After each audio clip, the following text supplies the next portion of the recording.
One of the most asked questions that we keep getting about the Old Testament is this. Why is the Old Testament so violent? Why are there so many wars? Why did Israel have to constantly fight? Wasn't there any other way they could have fulfilled the will of God? Were those wars the will of God? Is the will of God violent? Like did God only care for the Israelites? Like why didn't he care for the other people and nations as well? But why did he let them be killed?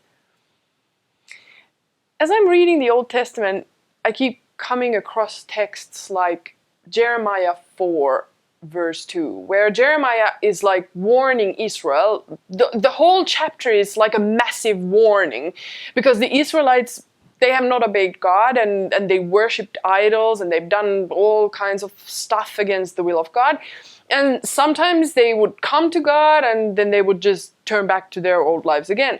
So Jeremiah, well, he has a warning. He's saying that, well, they can't continue like that.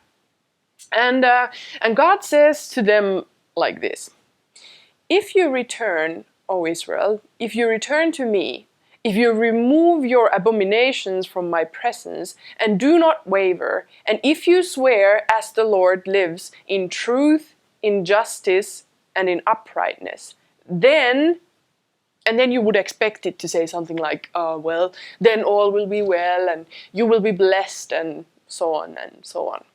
But what actually God says in verse 2 is that then the nations shall be blessed by God, and by God they shall boast. Huh? Nations? What nations? Why would Israel care for the well-being of other nations or their blessing? Huh? Now, if you've heard some of the promises that are given to the people of God in the Old Testament before this, then you know already that there is some stuff said about the other nations. Like, for example, in Genesis 12, verse 3, where God promises Abraham, he says, "In you all the families of the earth shall be blessed." Right. We know this text, and we think, well, that's for the future, you know, when Jesus is there and so on. Like we read it with the stuff that we know from the New Testament, like Paul's writings in Romans 9 or Galatians 3, where he says that through Jesus Christ all nations became Abraham's offspring in faith. Right. And, well, of course, that's how it is.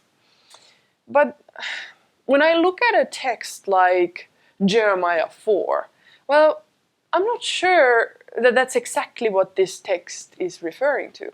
Because Jesus, the Messiah, well, he came and he brought salvation to all nations, well, regardless whether the Israelites were faithful to God or not. I mean, this verse is not saying that repent Israel so that then the Messiah only can come.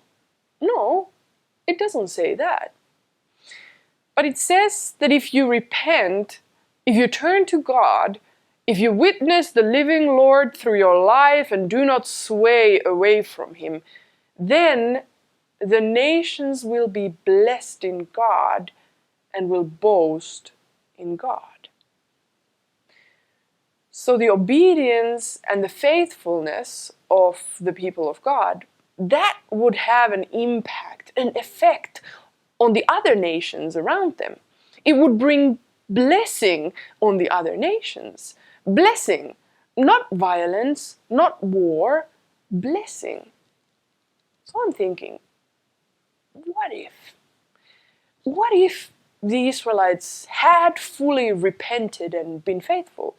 What if their kings and leaders had read the law of God and actually obeyed it? What if the people had obeyed Moses in the desert? What if they had never built the golden calf? I mean, what if there had been no hatred between Joseph and his brothers? What if Jacob had not betrayed? What if Cain had never killed? I mean, what if? Well, it's not like we could ever exactly answer that question, because that's not how it went.